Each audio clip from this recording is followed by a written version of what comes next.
Welcome to యూఏటీవీ. నా భర్త వారసత్వాన్ని కొనసాగిస్తా. నా భర్త జాతీయవాది. నా భర్త కుటుంబం కోసం, దేశం కోసం జీవితాన్ని అర్పించారు. కాల్పులు జరిగిన తర్వాత తన భర్తకు వేగవంతంగా చికిత్స, ధైర్యం అందించిన వారికి కృతజ్ఞతలు. ఈ విషాద సమయంలో అండగా నిలిచిన అధ్యక్షుడు ట్రంప్, ఉపాధ్యక్షుడు జేడీ వ్యాన్స్కు ధన్యవాదాలు.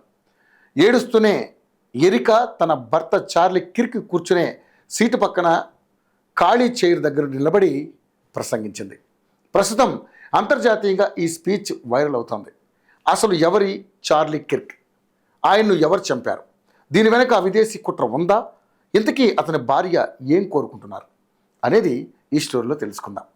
చార్లీ కిర్క్ అంటే చాలామందికి తెలియకపోవచ్చు, కానీ ఇతను అమెరికాలో పొలిటికల్ ఐకాన్. కేవలం తన మాటలు, ఆలోచనలతో లక్షలాది మంది యువతను ప్రభావితం చేసే వ్యక్తి. అలాంటి చార్లీ మరణ వార్త ప్రపంచవ్యాప్తంగా ఉన్న ఆయన అభిమానులను కలిచివేసింది. ఆయన్ను గుర్తు తెలియని వ్యక్తి కాల్చి చెప్పినట్లు తెలుస్తుంది. పోలీసులు ఈ కేసును సీరియస్గా తీసుకుని దర్యాప్తు చేస్తున్నారు. చార్లీ మృతి పట్ల ట్రంప్ సైతం తీవ్ర ఆవేదన వ్యక్తం చేశారు. ఆయన తన సోషల్ మీడియా ఖాతా ట్రూత్లో చార్లీని ప్రశంసిస్తూ, ఒక గొప్ప స్నేహితుడిని, దేశభక్తుడిని కోల్పోయాం, ఇది అమెరికాకు పెద్ద నష్టమని పోస్ట్ చేశారు. చార్లీ మరణం పట్ల చాలామంది రాజకీయ నాయకులు, ప్రముఖులు సంతాపం తెలిపారు. ఆయన అభిమానులైతే రోడ్ల మీదకు వచ్చి నిరసనలు తెలిపారు. చార్లీ లాంటి యంగ్ లీడర్ను హత్య చేయడం అమెరికా రాజకీయాల్లో ఒక చీకటి అధ్యయనంగా మిగిలిపోనుంది. అయితే ఇది చార్లీది హత్య మాత్రమే కాదు, అమెరికాలో పెరుగుతున్న హింసకు సూచన. ఆయన తన భావాలను చాలా బలంగా వ్యక్తపరిచేవారు. దీని పట్ల చార్లీకి చాలామంది మద్దతుదారులు ఉండేవారు. అంతే స్థాయిలో వ్యతిరేకులు కూడా ఉన్నారు. అయితే ఇలా ఒక పాపులారిటీ ఉన్న పర్సన్ను చంపడం అనేది అమెరికా చరిత్రలోనే అరుదైన సంఘటన. ఈ హత్య తర్వాత అగ్రరాజ్యంలో రాజకీయ నాయకుల భద్రత గురించి చర్చ మొదలైంది. అక్కడి పొలిటికల్ లీడర్స్ తమకు భద్రత కల్పించాలని ట్రంప్ సర్కార్ను డిమాండ్ చేశారు. ఈ నేపథ్యంలోనే విచారణను వేగవంతం చేసిన పోలీసులకి 36 గంటల్లో చార్లీని హత్య చేసిన నిందితుడు దొరికాడు. అయితే అమెరికాలో ఎంతోమంది ఫేమస్ పొలిటికల్ లీడర్స్ ఉన్నారు. అయినా కూడా చార్లీనే ఎందుకు దుండగుడికి టార్గెట్ అయ్యారు అంటే మాత్రం ఆయన అమెరికన్ కన్జర్వేటివ్ యాక్టివిస్ట్.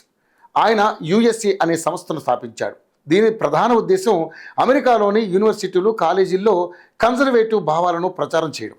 ఇందుకు చార్లీకి సోషల్ మీడియా చాలా బాగా ఉపయోగపడింది. దీని ద్వారా తక్కువ సమయంలోనే ఎంతో ఫేమస్ అయ్యారు. యూత్లో మంచి ఫాలోయింగ్ వచ్చింది. యువతకు పొలిటికల్పై అవగాహన కల్పించడం, వారిని రాజకీయాల్లోకి తీసుకురావడంలో చార్లీ కీలక పాత్ర పోషించారు. ఎప్పుడు వివాదాస్పద వ్యాఖ్యలు చేసే చార్లీకి ఫ్యాన్ బేస్ కూడా ఎక్కువగానే ఉంది. అంతేకాదు అమెరికా అధ్యక్షుడు ట్రంప్కు చార్లీ సన్నిహితుడు. ట్రంప్ పొలిటికల్ ర్యాలీలో తప్పకుండా చార్లీ ఉండేవారు. అంతేకాదు ట్రంప్కు మద్దతుగా ప్రసంగాలు చేసేవారు. మేక్ అమెరికా గ్రేట్ అగైన్ అనే ఉద్యమంలో కూడా చార్లీ పాత్ర కూడా ఉంది. ట్రంప్ కూడా చార్లీని గౌరవిస్తారు. ఓ ఇంటర్వ్యూలో ట్రంప్ చార్లీని future of the conservative movement అని కూడా ప్రశంసించారు.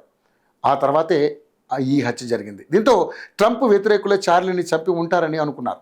అయితే చార్లీ యువతను ఆకర్షించడంలో ఎప్పుడూ ముందుంటారు. ఆయన తన ఐడియాలజీతోనే ఎంతో సక్సెస్ అయ్యారు. చార్లీ ప్రసంగాలు చాలా వరకు ప్రజా సమస్యలపైనే ఉంటాయి. ముఖ్యంగా యువత ఎదుర్కొంటున్న సమస్యలపైనే ఎక్కువగా మాట్లాడుతుండేవారు. ఇలా చిన్న వయస్సులోనే ఎంతో పేరును సంపాదించుకున్నారు. ఇలాంటి ఫేమస్ పర్సన్ను చంపితేనే తాను ప్రపంచవ్యాప్తంగా ఫేమస్ అవుతానని ఆలోచించి 33 ఏళ్ల రాబిన్సన్ చార్లీ కిర్క్ను చంపినట్లుగా తెలుస్తుంది. అంతేకాదు ఈ మధ్యకాలంలో రాజకీయాలపై విపరీతమైన ఆసక్తి పెంచుకున్నాడు నిందితుడు. ఈ క్రమంలో ట్రంప్ మిత్రుడైన చార్లీ కిర్క్ వ్యవహార శైలి అతడికి నచ్చలేదు. అది కూడా హత్యకు కారణమనే సమాచారం. నిందితుడైతే దొరికాడు, ఇంతవరకు ఓకే, కానీ ఇప్పుడు చార్లీ ఈ లోకంలోనే లేరు. కన్జర్వేటివ్ ఉద్యమాన్ని ఎవరు ముందుకు తీసుకెళ్తారు అన్న ప్రశ్నలు వ్యక్తమవుతున్నాయి. ఈ క్రమంలోనే భర్త మరణం తర్వాత మొట్టమొదటిసారిగా చార్లీ కిర్క్ భార్య ఎరిక భావోద్వేగ ప్రసంగం చేసింది. చార్లీ ఎప్పుడు అమెరికా కుటుంబాన్ని ఎక్కువగా ప్రేమించేవారని, దేశం కోసం పరితపించేవారని పేర్కొన్నారు. చార్లీకి దేవుడే తోడుగా ఉంటాడని చెప్పారు. చార్లీ చేపట్టిన ఉద్యమాన్ని తాను వారసత్వంగా కొనసాగిస్తానని ప్రతిజ్ఞ చేశారు. ఈ వితంతువు కేకలు ప్రపంచవ్యాప్తంగా యుద్ధ కేకలుగా ప్రతిధ్వనిస్తాయని ప్రకటించారు. తన భర్త నిర్మించిన ఉద్యమం చనిపోనివ్వనని స్పష్టం చేశారు. ముగింపులో దేవుడు అందరినీ దీవించునుగాక, అమెరికాను దీవించునుగాక అంటూ ముగించారు.